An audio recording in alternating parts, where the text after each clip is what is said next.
dad, and we're going to Walton, which I believe is a 55-kilometer loop. We did it a couple of weeks ago in my first vlog back from the training videos. No Keith, no Fraser, no James today. A little bit more pressure into my tyres today.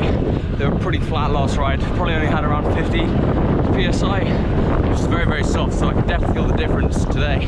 In advance, I do want to apologise for the wind noise. It's pretty windy today. I'm trying to get a microphone sorted for this GoPro, but not today. I put it in wind mode. Hopefully that will solve my problems. No. But maybe not with this wind, we'll see. So if you're very eagle-eyed, you will have just noticed, look for my Garmin, that I now have a heart rate monitor. Oh, come on, the wind's so loud. So I now have a heart rate monitor. It's the Wahoo Tickr Generation 2, which I got yesterday for my birthday after a long time without a heart rate monitor, when my Garmin one broke. So there it is, we're at 50 heart rate. Alright, so just gone 10k in, and we would be in the park if it was open. So hopefully just a few weeks until it opens. You can see it's a really nice place to ride. For the weekends I'm talking about, it is already fully open for the weekdays. So I'm probably going to head there next week for some rides. I've got a special video coming out then, so stay tuned. Alright, just got one course of the way in. It looks like the wind died down a little bit. It was very windy before, struggling to do low 20 k's an hour in the headwind. Anyway, on the way back, should be a bit better. Since we're doing a different route around Richmond Park because it's shot, I never know quite where we are going around it. And we almost went the wrong way, but thankfully we didn't, so now I know where we are, back on track, on the long straight road leading to the first roundabout. Right, my battery is low. That's not great. Hopefully it doesn't run out by the end of the ride. Shouldn't do, but we'll still have to see, I guess, unfortunately. Alright, so just going around the roundabout. Let me clip it, hang on. Alright, so we've just turned around by the roundabout, and we're not going to do the full 55k Walton loop. We're both feeling a little bit stiff, a little bit tired, so I'm just going to go back this way. Got a glorious tailwind. The audio should be a lot better, I hope so at least. I know this sounds stupid, but I'm sure many of you can relate. Just turn around, and I'm pretty sure we've got a headwind again. I'm doing geography for GCC. I'm just going past the river now. It's beautiful. I mean, there are a lot of bumps, still beautiful. There's one of many. Just hit the plants. Whoops.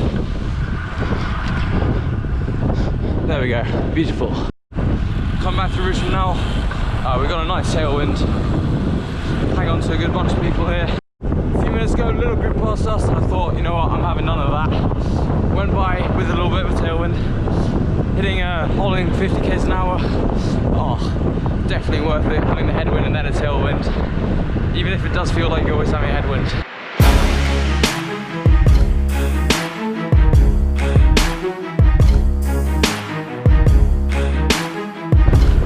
Just coming back through the middle bits of the city now, looking good. Well on the way back now, probably only 5–10k to go until we're home.